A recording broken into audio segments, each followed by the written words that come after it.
When you hear social or political commentators talk about society, you'll often hear them reference the system. It's like the whole system is busted. We can change the system. You might reasonably listen to this and ask, Systems. Yes. I'd like you to explain exactly what they are. the system is essentially a collection of institutions that determine the available opportunities, services, and requirements of our society. Let's unpack that. What do I mean by institutions? It's a pretty broad term. Basically, institutions are things that are instituted. Things like an organization, a program, a policy, or any other kind of formal entity.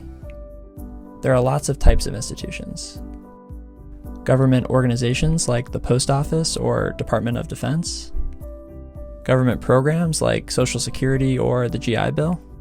Corporations like ExxonMobil or Amazon.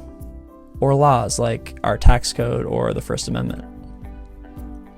These are all institutions in US society. We all participate in or interact with institutions on a daily basis.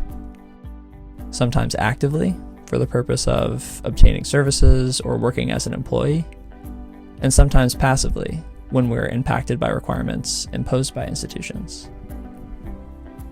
Let's look at an example.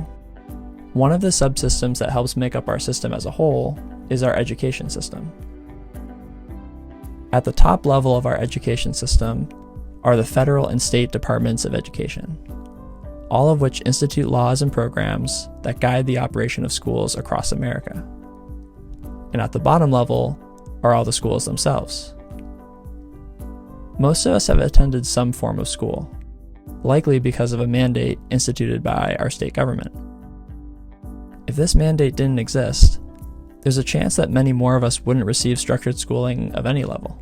But our system makes all of us obtain some form of education, because being educated doesn't just benefit you, it benefits the rest of your community too.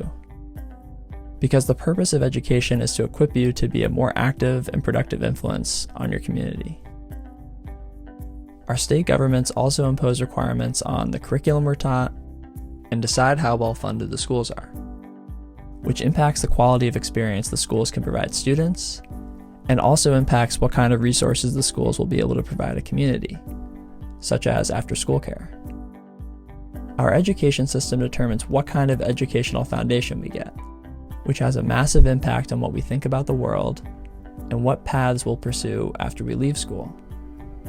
If state governments banned schools from teaching photosynthesis, we'd probably kill a lot more houseplants than we already do.